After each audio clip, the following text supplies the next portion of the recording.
cette fois-ci un tuto sur le changement d'une tête de pointe épée. Donc à la différence d'une tête de pointe fleuret, vous allez voir que la tête de pointe épée, elle est composée de deux parties. On a la tête de pointe, un tout petit ressort, ce qu'on appelle le ressort de course, et le gros ressort qui va lui servir tout simplement à ce que l'épée soit au poids. Je vous expliquerai comment on détecte le poids sur une arme au niveau du fleuret. Je vous expliquerai ça dans un autre tuto. Donc là, la première chose qu'on va faire, on va dévisser pour vous montrer de quoi est composée une tête de pointe. Donc ici, on a une vis. Je vais vous les mettre sur l'établi pour vraiment vous montrer la taille d'une vis à l'épée. C'est aussi grand qu'une tête de pointe, qu'une vis au niveau du fleuret. Vous voyez, c'est tout petit, hein, c'est vraiment très très petit. Donc pareil, faire attention, hein, bien prendre un tournevis aimanté. On enlève la deuxième, ici. Toujours en tenant notre... Voilà, ici vous avez la pointe, la tête de pointe, enfin la vis de la tête de pointe. On tient toujours notre tête de pointe quand on dévisse et quand on visse. Pourquoi? Parce que si je lâche, hein, ma tête de pointe part en l'air. Donc voici une tête de pointe épée à la différence de celle du fleuret. Donc comme je vous ai dit, on a le petit ressort de rappel ici. Voilà, qui lui va servir lors d'un réglage d'une épée de mise au poids. Et ensuite nous avons le gros ressort de course. Voilà, qui se trouve ici. Donc il faut savoir qu'à l'épée, pour régler une épée, on a deux façons, enfin on est obligé de régler de deux façons. Un, le poids, donc ça va être le gros ressort. Et enfin la course, donc on a ce qu'on appelle une pige. Je dois en avoir une dans l'atelier. Si j'en ai une sous la main, je vous la montre. Donc je me suis engagé, mais je ne sais pas si j'en ai une tout complet. Je vais vous dire ça tout de suite.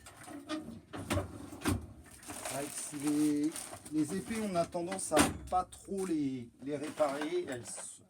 C'est moins défectueux qu'un fleuret au niveau du réglage. Donc l'épée, normalement, nous avons une pige qui est ici, voilà.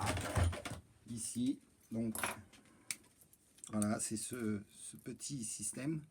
Donc voilà, une pige. Donc quand je vais avoir monté mon épée, il faut que quand ma pointe sera remise, quand j'appuierai sur ma pointe, il faut tout simplement que la pointe ne s'allume pas.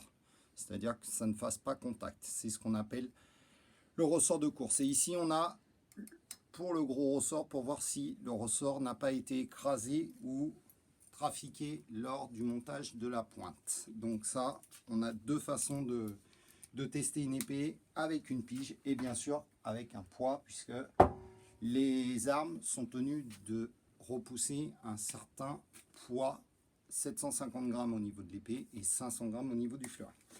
Donc voilà, on a notre tête de pointe. On va remettre notre gros ressort.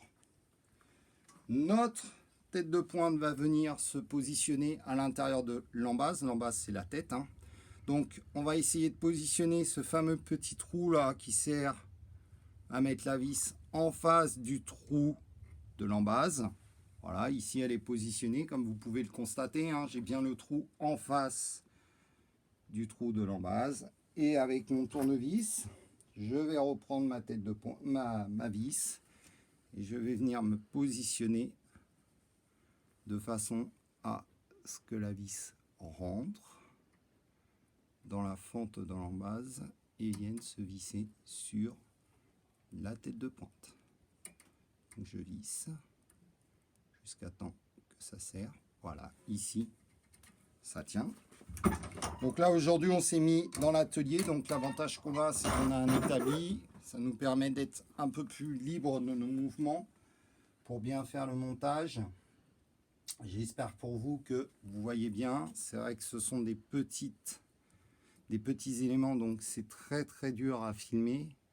Mais on a un champion du monde qui était au niveau de de la prise de vue. Donc Théo maîtrise comme un dieu. Voilà, ici j'ai remis ma tête de pointe.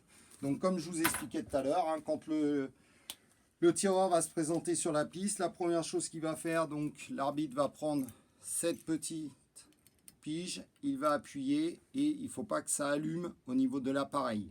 Si ça allume, ça veut dire que le ressort de course est trop long et ce n'est pas possible de tirer avec. Et ici, je vérifie si mon ressort n'est pas écrasé. Voilà. Et enfin, je vais mettre le poids ici.